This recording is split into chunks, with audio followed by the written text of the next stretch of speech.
بسم اللہ الرحمن الرحیم۔ آج کا سبق ہے امر خلافت کا۔ حضرت مولانا یوسف صاحب رحمۃ اللہ علیہ نے حیات الصحابہ میں اس کا ایک باب باندھا ہے اور قائم کیا ہے۔ یہ بہت جامع ترین باب ہے امر خلافت کا، یعنی امارت کی صلاحیت کس قسم کی ہونی چاہیے۔ اس وقت یہ عنوان اس لیے بہت ضروری ہے کیونکہ سب سے زیادہ لوگوں کے نزدیک اس بات پر بڑا اختلاف ہے کیا امارت کا مستحق کون ہے اور امیر کس قسم کا ہونا چاہیے۔ اور بعض لوگوں کی رائے یہ ہوتی ہے کہ صاحب امارت نہیں، اصل شورائی نظام ہے۔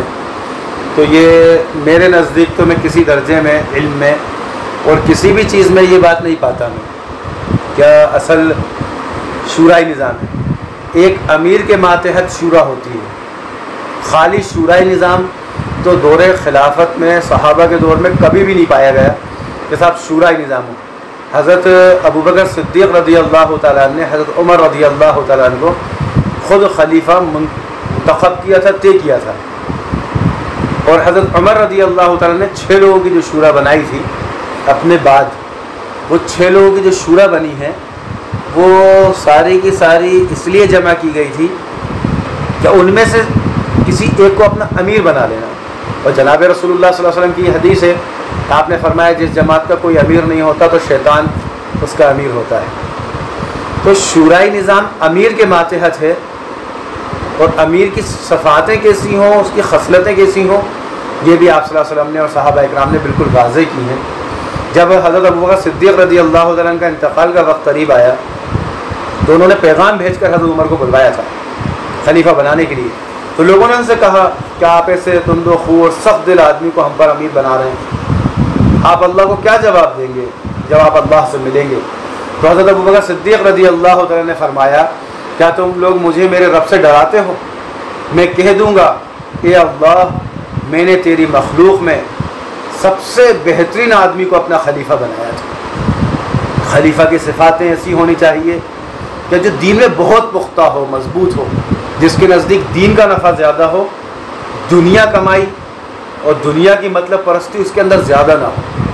الحمدللہ ہمارے دہلی مرکز نظام الدین میں یہ صفاتیں ہمیشہ باقی رہی ہیں اور قیامت تک انشاءاللہ یہ باقی رہیں گی۔ اس وقت جو شورائی نظام کی جو کچھ لوگ بات کر رہے ہیں، حقیقت بتا دوں میں، علم میں الحمدللہ وہ لوگ بہت بڑے ہیں، لیکن مجھے کہیں نہ کہیں اس میں سے باطل پرستی کی اور بغاوت کی بو آتی ہے کہ کسی نہ کسی درجے میں ان لوگوں کے اندر کچھ اختلاف ہے آپس کا۔ امارت کا تسلیم نہ کرنا یہ خلافت ہے اور کھلی طور پر مخالفت ہے۔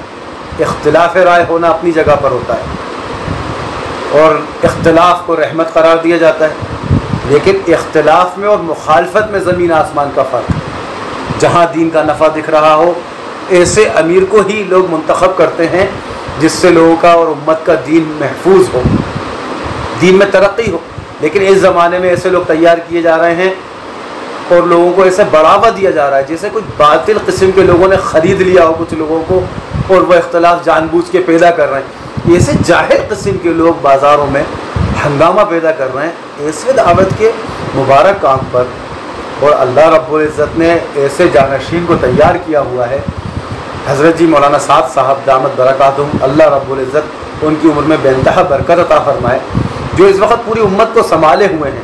اور میں نے اپنی آنکھوں سے الحمدللہ اورنگ آباد اجتماع میں شریک ہو کر خود دیکھا اپنی آنکھوں سے، لیکن یہ اختلاف کرنے والے مخلص نہیں ہیں۔